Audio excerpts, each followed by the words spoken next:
નમસ્કાર ખેડૂત મિત્રો, મારું નામ છે પ્રિન્સ રાસડિયા. ગુજરાત વેધર નામની આ ચેનલ આજની તારીખ થઈ ગઈ છે મિત્રો 4 ઓગસ્ટ 2026. તો મિત્રો આજે રાત્રે અને આવતીકાલે કેવું વાતાવરણ રહેવાનું છે એના વિશે મારે આપની સુધી વાત કરવી છે.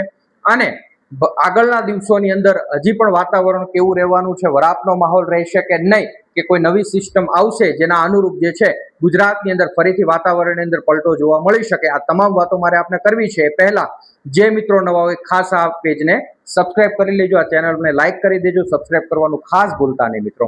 તો મિત્રો આજની તારીખે ગુજરાતના 80 થી 90% વિસ્તારની અંદર વરાપનો માહોલ જોવા મળી રહ્યો છે. ખાસ અહીંયા એ વાત નોંધવાની છે કે ભાઈ વરાપ એટલે એવું નહીં કે આકાશ ચોખ્ખું થઈ જાય. એનું કારણ છે કે હાલ પણ ગુજરાતની આજુબાજુ જે છે સિસ્ટમો સક્રિય છે, જેને કારણે સમગ્ર ગુજરાતની અંદર વાતાવરણ એકદમ ચોખ્ખું થઈ જાય એવું નહીં બને.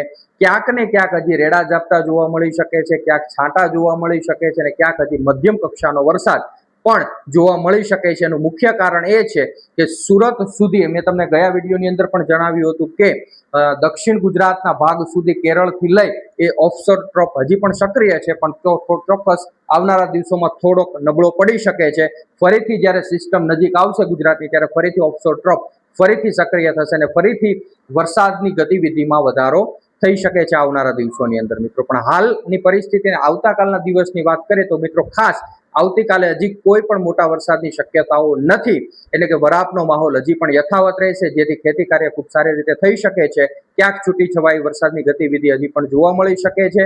કાળા ડિબાંગ વાદળો પણ હજી ગુજરાતના મોટાભાગના વિસ્તારોની અંદર છવાઈ જાય, પણ એના સ્વરૂપ મોટો વરસાદ થાય એવી કોઈ સંભાવનાઓ આવનારા દિવસોની, આવનારા 2-3 દિવસ સુધી હજી લાગી રહી નથી. ત્યારબાદ મેં 3-4 દિવસ પહેલા જ એક વાત કરી હતી કે એક સિસ્ટમ ઉત્તર પ્રદેશ અને આપણે દિલ્હીના વિસ્તારો આજુબાજુ જે છે નિર્માણ પામશે. તો તે જ રીતે હવે 80% શક્યતાઓ થઈ ગઈ છે કે આ સિસ્ટમ જે છે આ વિસ્તારોની અંદર ફરીથી એક નિર્માણ પામવા જઈ રહી છે. અને હવે જોવાનું એ રહ્યું કે એ સિસ્ટમ ગુજરાતથી કેટલી નજીક આવશે.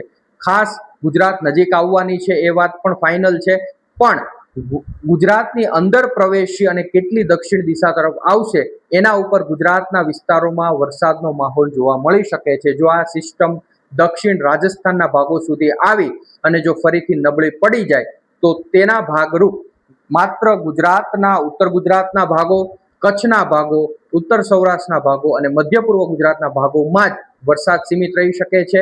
બાકીના ગુજરાતમાં જે છે મોટો વરસાદ જોવા મળી શકે નહીં. પણ જો આ સિસ્ટમ થોડી નીચે ચાલશે તો ગુજરાતના 80% વિસ્તારોની અંદર મિત્રો 70 થી 80% વિસ્તારોની અંદર ખાસ વરસાદનો માહોલ જોવા મળી શકે છે અને ફરીથી વાતાવરણની અંદર ખૂબ સારો પલટો આવી શકે છે.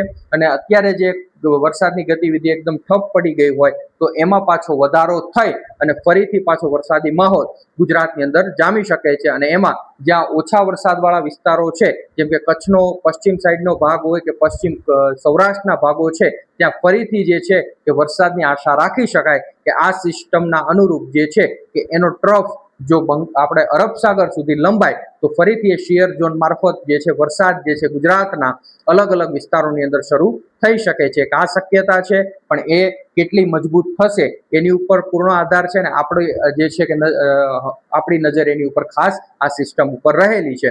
ત્યારબાદ આવનારા દિવસોની અંદર ફરીથી કોઈ સિસ્ટમ બનશે કે નહીં તો એની વાત પણ મેં કરી દીધી છે. ને ફરીથી આજે એકવાર આપણે રિપીટ કરીએ કે બંગાળની ખાડીની અંદર ફરીથી એક સિસ્ટમ જે છે નિર્માણ પામવાનું શરૂ કરશે 10 તારીખ આજુબાજુ મિત્રો.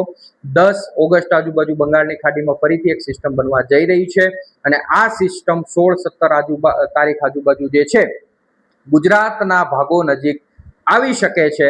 પણ જોવાનું આ સિસ્ટમમાં પણ એ જ છે કે ભાઈ ચોમાસું ધરી જો ઉત્તર તરફ ન ખસે અને એના મૂળ સ્થાને રહે અને રાજસ્થાનના ભાગોથી બંગાળની ખાડી સુધી લંબાય તો એ સંજોગોની અંદર ફરીથી ગુજરાતની અંદર વરસાદનો મોટો રાઉન્ડ આવી શકે છે અને ફરીથી ગુજરાતના 80 થી 90% વિસ્તારોને જે છે વરસાદનો ખૂબ સારો લાભ ફરીથી મળી શકે છે. અને આ તારીખો 15 ઓગસ્ટથી શરૂ કરી અને 22-23 ઓગસ્ટ આજુબાજુ આ જે છે સિસ્ટમનો પ્રભાવ જે છે ગુજરાતના અલગ અલગ ભાગોની અંદર જોવા મળી શકે છે. પણ હાલ એની શક્યતા 70% ગણીને ચાલુ. આવનારા દિવસોની અંદર ફરીથી આપણે એની ઉપર જે છે પ્રિડિક્શન કરતા રહીશું આ સિસ્ટમ ઉપર, અને એના વિશે હું તમને અવારનવાર માહિતી આપતો રહીશ. અને હવે એ સિસ્ટમ ક્યારે બનશે અને ક્યારે એ ગુજરાતના ભાગો સુધી આવશે, એ તમામ માહિતી હું આપના સુધી આવનારા વિડીયોની અંદર પહોંચાડીશ મિત્રો. એ પહેલા જે મિત્રો નવા હોય ખાસ આ પેજને સબસ્ક્રાઇબ કરી દેજો, લાઈક કરી દેજો અને ખાસ કમેન્ટ કરવાનું ભૂલતા નહીં મિત્રો. આભાર, ધન્યવાદ.